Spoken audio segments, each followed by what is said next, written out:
Okay. So I'm getting started here. Hey, Ryan. Hey, how's it going? And Is, sorry, is this video as well? Or yeah, you're on video. I'm not. Are you cool with that? oh, cool, yeah. Share your essence. I'm not quite ready to share mine. I used to years ago on my channel and then I kind of stopped for a bit, but soon I will. Soon I will. I'm not quite there yet. No worries. Thank you for coming on. I just wanted to bring you onto my channel because my channel is, it's been titled Ascension Help. And honestly, whenever I've been around you and your presence at circles and things like that, I just find you to literally be the most ascended human that I know of on this planet. Oh, You're thank so you. free. I just see you as the most surrendered in your true essence, your true flow. And I just wanted to bring you on to chat about how you got to that state, a bit about your journey, and a bit about the topic of surrender because my channel was Twin Flame Help, and that's sort of the main objective for the Twin Flame Collective is to get to that surrendered space where I see that you are. So I just wanted to ask you, like, were you always this way? Were you always so free, or did something shift in your life to get you? How do you describe, like, were you always this way since you were a child, or did you I'd say I'd change? have to say yes. I'm always sort of myself. Yeah, and Mhm. um, it's kind of funny. I brought it up the other day, like some of the things that I was doing when I was like 13 years old, I'm doing now, and it was sort of like coming through. And then I guess with adolescents and teenagers, you kind of like shut down and try to like hide yourself and create an identity so people like you. So I think it was kind of like I from that period like losing myself or Mhm. like my true self through trying to worried about what people think of me and trying to live up to their what they like and try to always be the person that they want me to be rather than being myself, which was in the end quite tiring and Mhm. also just dealing with the alter ego that you create and the story that you have to keep living and running about Mhm. people finding out your secrets or not never telling the truth about who you are, so you're always kind of worried that so in a sense you become guarded and you hide things, so you Yeah. know um but I was always my open, sharing self, and I was always willing to talk with people and help them through. I'm really empathetic, so I really feel people's honesty. I think the feelings Mhm. are more of what I read than what they're saying. I just read into what they're saying, so intuitively I kind of know how to help them out and get them what they need or what they need to hear. So Mhm. I sort of listen with my entire body, not just my mind and thinking sort of what to say next. I sort of really try to be with that person and feel is what they're feeling, and Yeah. I always had a willingness to share open truth and honesty and really everything about myself, sort of being an open book, because I found when I hide stuff, my life would fall apart, because it was inauthentic, right? So Mhm. I've always strived to be the most authentic version of myself as I can, and it really helps. And I guess the testaments and the learning along the way that sort of if you choose to be an honest person, you're going to test it on your values, right? So they're Yeah. always put to the test. So I'm always happy to be strengthened by facing my weaknesses, and realizing that all my overcompensations were my greatest weaknesses and that my weaknesses are my strength, because that's what I learned and gained understanding from, and actually made stronger, rather than trying to believe I don't have it already and then pretending to be over nice or over happy or over this, and sort of pretending, right? So you're Mhm. not being yourself, right? And then when And you that's what pretend. you were saying to me the other day when we spoke, and that's what I always feel. I feel when I speak to you, it's like you're channeling, and I do that for clients in session, but you're just constantly in that flow of just, it's like being a conduit and just channeling this information that you impacted me so much whenever I've spoken with you, and you just say exactly what I felt I needed to hear at that time. And the last time we were chatting, you were just talking about that, like kind of like, do you know the surefire way to kind of get by in life is to just admit your faults, admit like, oh Yeah. yeah, I am this, I am that, like, and it's so true because on this whole journey we talk about this so much, which is wearing these masks, portraying that you are something that you're not being vulnerable. I've talked a lot about being vulnerable and open, and I've never met someone so vulnerable, so open-hearted, and just even comfortable in your own skin. Hmm.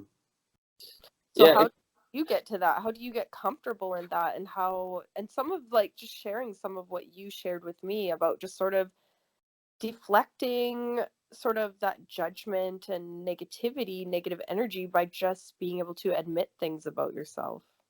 Right, and it comes from a confidence, and confidence not one where you would say like it's a conceited confidence, one where Mm. you would say that it is earned through a courage, through bravery, you Mhm. know. So you know, I gained that a lot through like public speaking when I was young, so facing my fears and realizing when I always faced my fears, there was such greatness on the other side of it, you know. So it was always well and truly worth it to live through the uncomfortability of pretending that you're uncomfortable. It's just it's not even real. You're just, you know, it's like a discordance, right? It's like Mhm. a temporary discordance where you're like out of tune, so it's just a way to tune it back in, you know. Mhm. For the later part, whatever shows up as my behaviors or my compulsions or my idiosyncrasies and all that kind of thing, the things that I didn't like showing up in my life, where I was actually doing things and maybe offending people and then hurting myself, saying, oh, I've done it again. Why do I do this? I don't understand why I do this or where it's coming from. So it came from a need to understand where it is actually coming from so I could actually address it. So first, we always have to admit what it is to ourselves that it is that's there. Once we admit, that's the first step, but it still lives in our mind, you know, and we still have done all the things to the other persons that we did, you know, and they are only living with the perception of what you gave them. So that's who they think you are, right? And then you think Mhm. that you think what they're thinking who you think you are, and you're just always trying to manage how you want them to think of you. So I realized that I'm quite good at like persuasion. I'm quite good at all kinds of like, you know, getting people to think about me what I wish them to think about me. So I sort of Mhm. like let that go. It was like I let go of this striving, this like ambition to like get them to like me, rather Yeah. than just having them like me for who I am, instead of rather implanting that in them.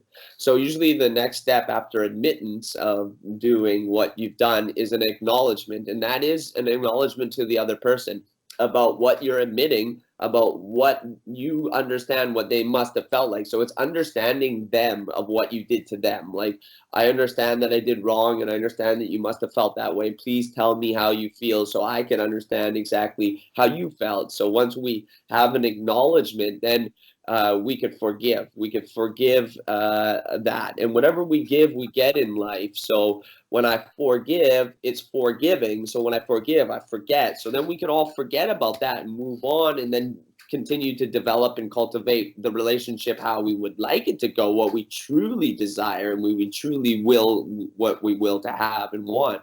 Mhm. So from after acknowledgement comes acceptance. It comes acceptance from the other person and acceptance from yourself, and that you are forgiven. You're now forgiven, you know. And I always tell people when they ask me to forgive me, I say, forgive them. I say, well, have you forgiven yourself first? And they say, no. Well, I say, why are you asking me to do something that you haven't done for yourself? Why am I doing it for you? So if you forgive yourself, I'll truly forgive you, because I know you're there and you've articulated that. So of course I'll forgive you, no Mhm. problem, right? And after forgiveness and acceptance, acceptance is love, you know. So Mhm. when we accept only the good things we like about ourselves, and we try to only show people what we think is good about ourselves, we're pandering to our already strengths. Our strengths already have strength. Our loves already have our love. So that it's like giving $1 million to a banker. He doesn't even need it. He's already got a lot of money. Love already has love. Why are you trying to overcompensate and overlove the love, right? So it's like the Mhm. depravities, the compulsions, the addictions. Those things need loves. The behaviors need love, and it needs a nice, loving, kind acceptance, like one where you're inviting them in and you're calm and you're at ease, and come over here, and let's make you feel Mhm. secure and give you all that you need and give you the love and acceptance. Because the negative energy is like, oh, it's always looking for validation. See, you don't like me. See, I told you you don't like me. Mhm. And it That's acts so out true. angrily because it's not getting the right attention. So it's seeking your attention. So it's going to act out and get louder and louder and louder. It's like a screaming child. It's going to scream till it gets your attention, because you're not truly listening to what it actually needs. So if we don't Mm, meet needs consciously, our subconscious meets those needs negatively, right? So, but once exactly. those needs are met and the other person and the issue is resolved, then we have like what we call an undying respect for each other. We actually respect each other, and we're not trying to change or control the other person. We actually respect them for who they are. I'm red, you're blue. I respect your blue. I can't be red, you can't be blue. I respect you, you respect me. After the respect is given and that's acknowledged, then we could get into what we call like reverence for the other person, where we actually admire the negative quality, where we actually admire Mhm. lesson that was taught to us in a difficult way, because it is so enriching, right? If we're trying to judge it and when we're pretending, it's usually because we're offended and then we're defending. So once I offend you and then you tell me you did, then I say I defend, I didn't do that, and then we even pretend that I'm angry and you're pretending you're angry. We're not. It's not even real. You're just pretending over an illusory thing, because all emotions are created from a non-acceptance of reality. So when we don't accept our reality for what is, we get emotional. It's cold Yes. outside. I wish it was hot. I'm emotional. I'm angry. I'm disappointed. All these things. So if you can't accept it for how it is and how the lesson's coming to you, then you're just being emotional and having new thoughts based on those emotions, and then more emotions. So you're not responding to it, you're reacting. So And we were talking about that. Like, I was telling you that, with this full moon happening right now, I'm just looking at and observing that, yeah, when I feel out of control and out of control of my emotions, I get that icky, that uncomfortable, that just not good feeling. And how do you transcend that?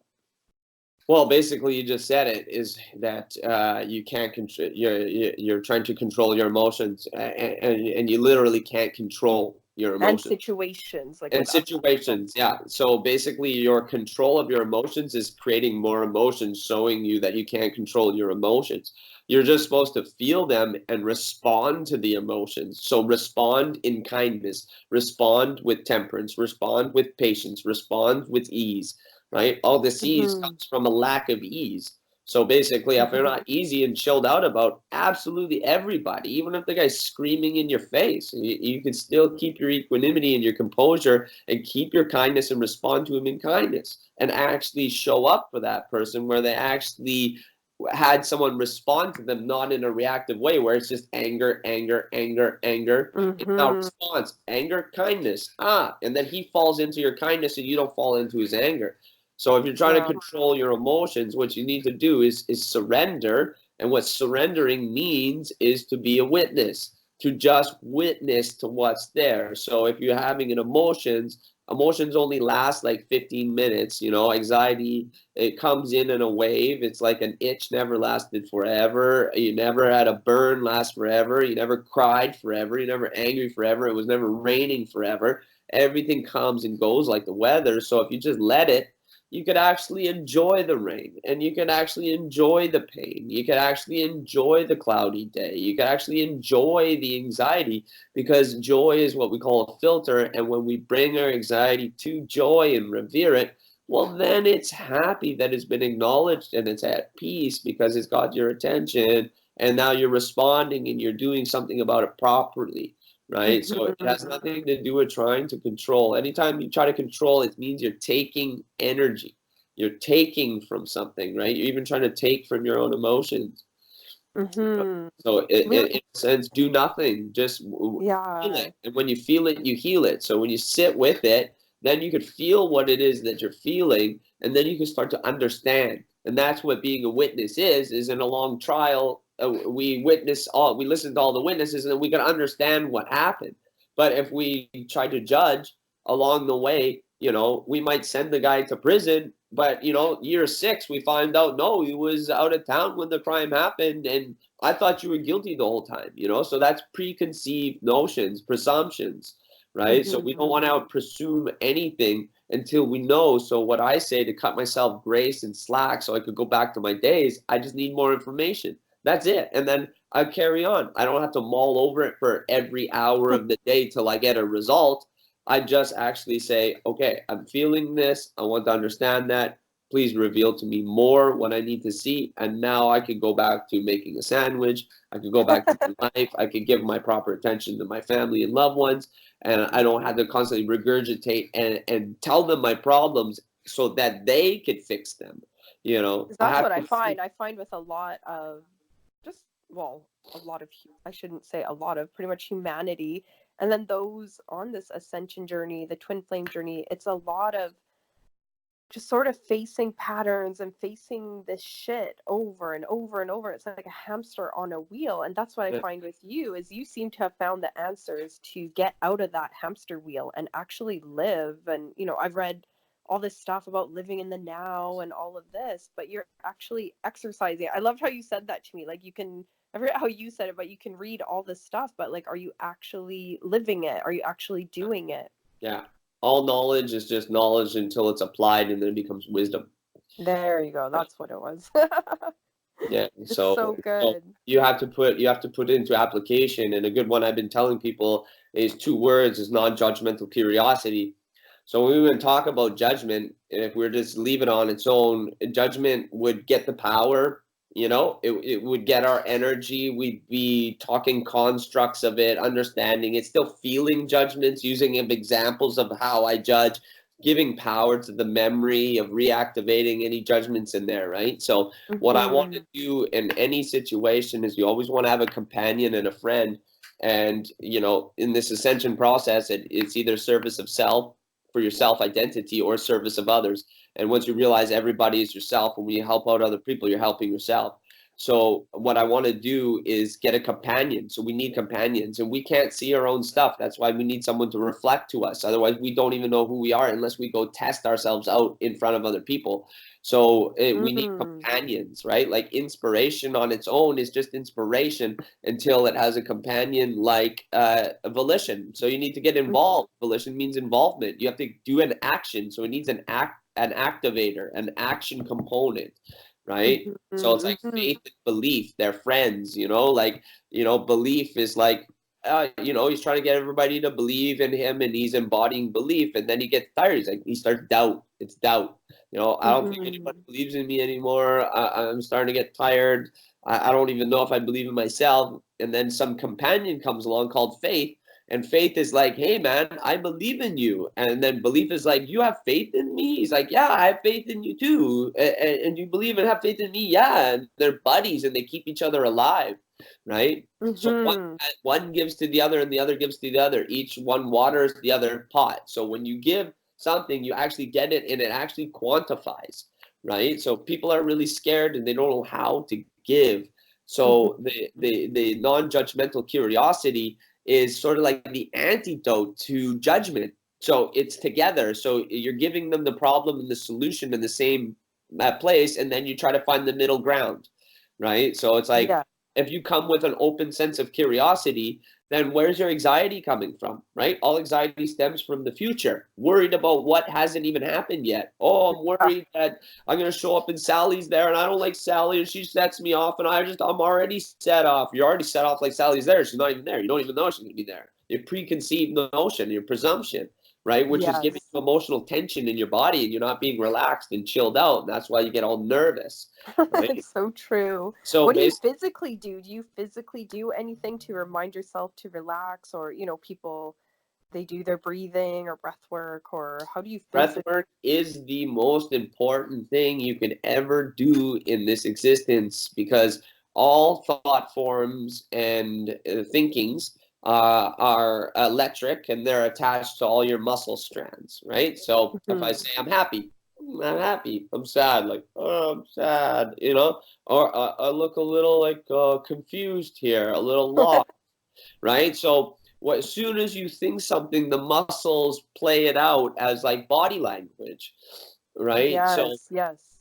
so we have to be careful of what we're thinking, right? Because someone's walking around, they're like, man, you look real guilty, like they're really playing it out, you know. So it's what was your question again? I sort of lost It it. was basically like, how do you, like, say with me, Oh yeah, when I I, get anxious, I yeah, physically feel it. I feel a tightness in my chest, yeah, literally over my heart chakra. yeah, My head goes tight, my jaw clenches, I can't yeah, sleep. Like, I get yeah, physical symptoms. So, yeah. sort of just asking, like, it was just random to just ask, how do you get around that, or on a physical level? Yeah, so basically, the tensions are coming from the mind. So whenever you're angry, you're tense, you're Yes. constricting, right? So it's not letting go of the energy. And you don't even realize how your base level is tense, and you think that's normal, right? So Yeah. when the thought form, whatever the emotion behind the thought form is that constantly wants to be fed, like a depravity or an anxiety, it needs to be fed. It needs to eat from you, right? So what it does is it hijacks your breathing pattern, which is attached to your heart rhythm, right? And your heart is magnetic and your thoughts are electric. So when that's how it gets to attract anxiety to you, attract negativity to you. So it basically gets you breathing. And if you'll notice, you know, people be like, oh, I'm tired. I can't make it dancing tonight, or I just can't make it to that sharing thing. I'm exhausted and heavy. I don't know why. Yes. Right? So it always hijacks the rhythm of your breath. So in a sense, everything that's doing to you, you do back to it. You re-hijack it. So if I take control of my breath and you know, he ha ho hoo he ha ho hoo, and I do that 5 minutes. I change the rhythm of my heart, and I transcend, and I literally re-hijack my body back.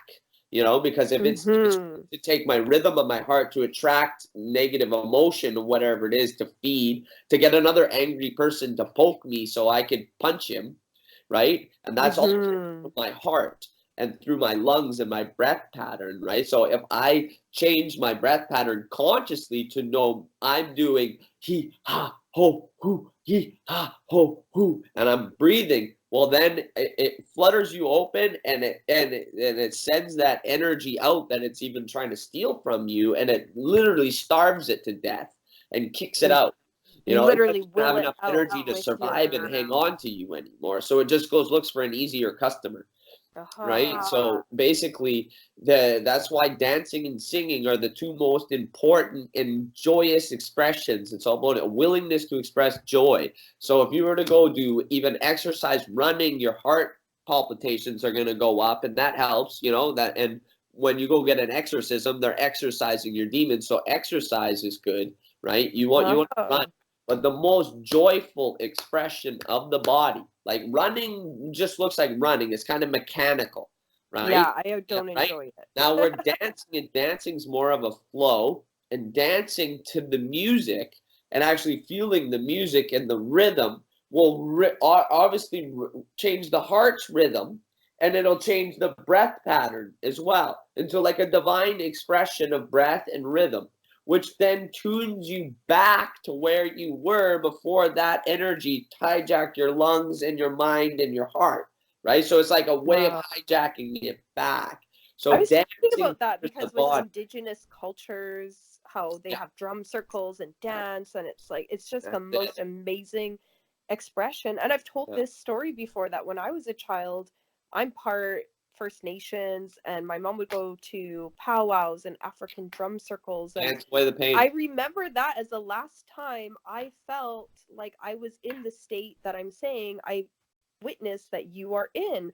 I Yeah, used to be free. I used to dance and, yeah. Express, joyfully run express love. around. And yeah, and my family would be like, Talisha, go do your dancing. And I do it. And I remember a certain age where I felt that block. I was like, Yeah. no, I can't do that. And I remember being like, no, I look white. I can't dance with my And that's an native brothers and identity issue. sisters. That's an identity issue, which Yes. anytime you identify with things, other people, other places, other things, objects, materials, things, cultures, basically you lose yourself. That's not you. You're much more than that. And that inhibits Yeah. you, blocks you, stops you because your fear of being rejected from a group of people Yes. doing the same idiotic thing. fear came over me and I became blocked. And I Yeah. can precisely remember when that happened. And it's been a goal of mine in my life. Like, I wish I could be like that. And just to share, we just had a beautiful circle recently. Yeah. And Ryan, you just like danced in the middle of all of us, just on your own, completely by yourself. To me, probably would be the scariest thing to do in my life, what And you did. But I was so amazed by it and so taken aback by it. And you were literally healing all of us with your dancing and movement of energy through you. yeah, and that's what I do. And what I even told you beforehand when I stood up, I said, I'm going to be brave. Okay. So in the face of Yes. fear, I face fear. I don't run from it because it's like Yeah. a cat in its own tail. The same when you ever get chased in your dreams and you're running in your dreams. And the more you run, the more it chases you. So like the fear is the tail, and the faster the cat runs, the tail runs just as fast with you. So it ramps up, right? So it's just like you're not facing it because you're running away and the energy's chasing you, right? So you got to turn around and face it, and then it runs away, No right? wonder you love skydiving. Yeah, yeah. I face a lot of fears because I see the importance in bravery and courage. And that's the greatest thing we could ever do is not judge people and tell them what they're doing wrong, but just encourage them into being brave themselves by being an example of bravery. And that's all you can do. And then people look up to you and want to emulate that on themselves, not to identify and be you, but be themselves in their own courageous way, showing them that there is people out there being courageous. So Yes, it does take a lot of bravery. And like any good totally. shaman will tell you, if you go to him and you're sick, he'll say, when did you stop singing? When did you stop dancing? And when did you stop using your imagination to create beautiful things in create Yeah, things in creativity. reality? That Creativity and expression flow. of Yeah. creativity. And that's what you're blocking through fear. And all fear is an immobilizer, an isolator, and an indecision. So if fear is an indecision and love is a choice, when you choose to love and express love through dancing, you have made a choice. You are by proxy not indecisive. You are just not that thing by choosing things. So when Yes. fear only wants you in your room alone, not telling your secret because it gets to hammer you in your own subconscious. And that's why we sing, because the singing heals the subconscious mind, right? And the Okay. dancing heals the unconscious body. So when we first release the attention in our mind, then the thing that's in there could release from our body. So we have to release the subconscious first. So let's sing. And it's breath work as well. When you're singing, you're breathing, Hmm. properly, rhythmically, you're in tune, and you're tuning yourself like a guitar. So that helps Hmm. to sing. And all songs are attached to good memories. Smell is attached Yes. to memories of the past, your childhood. Smell brings you back to visceral memories. Oh, I remember that smell, or I remember that. But when we hear songs, we remember good times.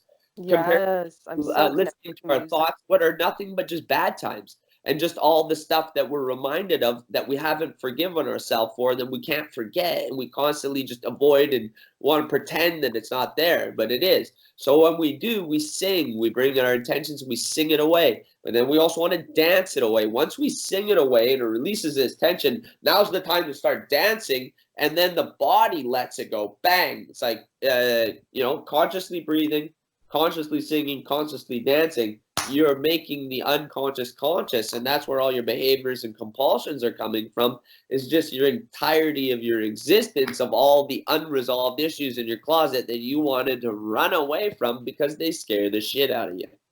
It's so interesting because just to connect with that, like one of my friends brought me to not Shambhala, but something like that, a smaller version, or Yep. out here a lot of people go to Base Coast, like these festivals of people being so free and being creative in how they dress and dancing. And one of my friends, Patrick, who he was like, you need to come. And I kept telling him, I'm not Yep. really into that. I'm not into electronic music.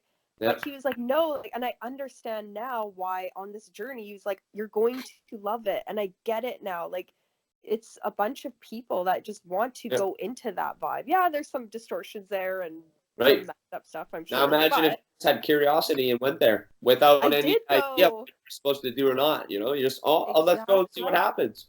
That's literally what I did, and I was pleasantly surprised because I was just so kind Yeah. of like looking at you, like just in awe of people that weren't blocked and they were just being their true essence. There were people naked and people dressed like crazy and Yeah. dancing like crazy and just so free. And I was like, Right. wow, I was meant to be here in this moment because this is incredible and inspiring.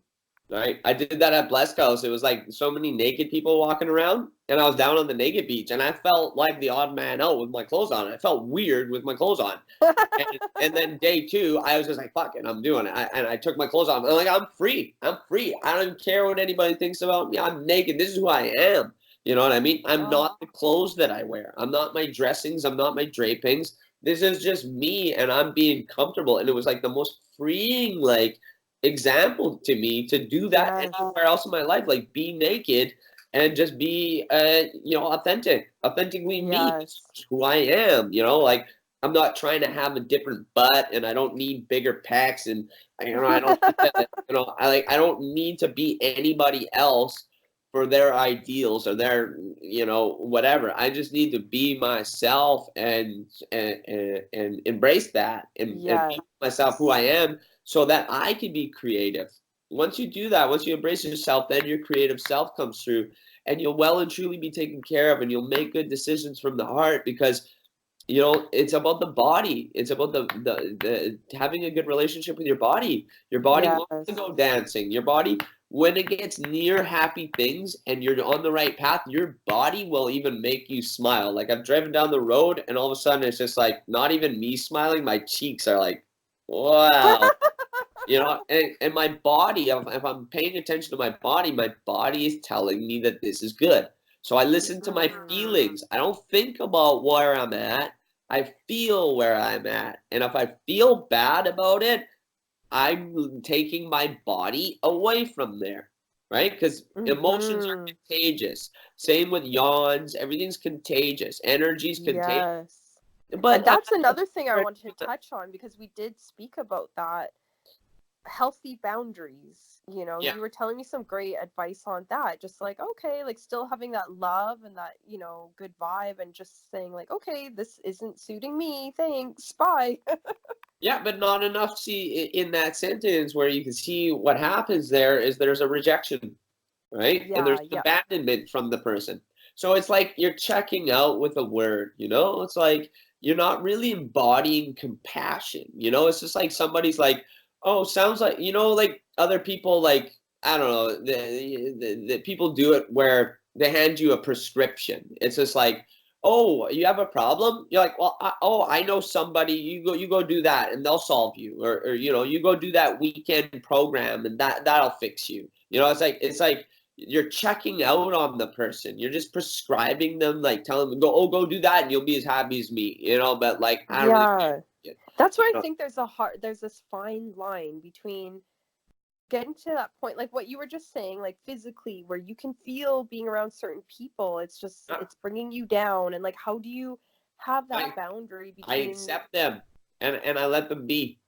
I let them be, and I don't do anything. I can be beside someone who is angry. I could be beside someone who's confused. I could be beside anybody. So I learned this through my empathy. So I'm really empathetic, and that's how I heal people. Is because I actually feel all their pains, their headaches, their hurts, their so everything. how do you not hold on to that? Because I feel like for a lot of us empaths going through this journey, it's like, it's like we can be like a sponge, and how do we get past being a sponge and like Well, we're all taking pretending. on their pain? We're all pretending to be victims as an empath because everybody's like the empath and the narcissist, and oh, I'm an empath and my partner's a narcissist, and they're the reason because I'm feeling shitty things and I need to have boundaries and I'm getting away from the narcissist and I'm going to reject him, and that's what it is people are the negative energies feel totally rejected. So you got all these ladies in white and they got sage and they're having their little circles and their house is just so squeaky clean with all kinds of things and feathers and crystals and all of a sudden they're like, ooh, a negative energy's coming in the room, like, quick Sally, get the sage, get the Palo Santo, and they're like, burn away the negativity, and it's like, go get your dirt in here, don't bring your dirty stuff in here, we're clean people. you know, and it's just like very inclusive. Yes. It's like, and the guy's like, hey, I have a good information from you, you know, from the negative side, you know, but it's a good lesson if you just let me hear me out. Oh, and they're spraying him in the face, and he's like, oh, like he's like coughing, and he's like, you're making me angry now. I'm getting angry. You won't even listen to me. Like, get him out of here. You know, it's like abandonment. It's like Mhm. people who are saying that they're good are basically rejecting anybody who's not and judging them. You know, it's a false sense of being good. It's actually ignorant. You know, Mhm. not authentically good because you're not giving them time. You're not giving them your ear. You're not sharing any quality. You're not listening to what he has to say. You're not even playing ball. You're just saying, get the fuck away from me. Right? So it's a Mhm. reaction. So when the empath will continually be a victim and actually a target for Yes. energetic vampires until he learns or she learns compassion, right? Okay. Okay. This is Compassion is an deep. action of non-judgment. Okay. Empathy is like, I hear you, I feel your pain, I understand you, I've had something similar happen to myself, I can empathize with your pain, I even feel it. You know, if you need a shoulder to cry on, I'm here. If you want my energy, take it. You know, because I'm such a giving person and I'm such a feeling person, but they will continually be exploited because of their lack of awareness to what it is that they actually need. Now, compassion has empathy already built into it, right? So compassion is Mhm. more like, I hear your pain, sounds like, you know, I feel your pain, I'm similar in myself. Here's what I've done myself. This worked for me. If you want some help, I could encourage you. Let's stand up and go, and I can guide you through a process to do something till you can face those feelings. And it's a form of action. Compassion is action. Empathy is feeling, just feeling. Compassion is action, you know, and it's actually care, true care, you know. So Mhm. you need to seal your empathy off with compassion, and that's non-judgment. So if I was to sit and I'm an empath and I'm sitting on the bus and some person beside me has done horrible things to people, very vicious and very angry or abusive, or he's abused his partner or whatever it is, whatever Yeah. dirty little closet, you know, and I tap into it and I feel it, well, and if I go like this, I'm like, ew, oh, gross, oh. Like even my face through this is like, ew, this is tense. Ew. I've tensed, I've tensioned my muscle, Yes. a judgment. And like your cell phone, you've taken a picture into your unconscious flesh. So in a sense, his template comes over and you read his template. It's in your body, even his traumas, because you're getting the information about the abuse, and then you judge it and you take it on yourself, right? So if I have no judgment and I'm very compassionate, then it's like anything can come and go like the weather. So this just comes in. Oh, that's just some information. Now I could actually show up for him and actually maybe help him with what he needs. Maybe he was abused by his father and it's very generational and he had a horrible upbringing. We don't know that. So we haven't asked him questions yet.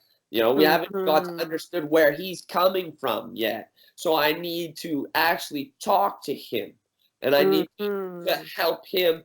Man, he's like, nobody's ever done that for me or shown me the way.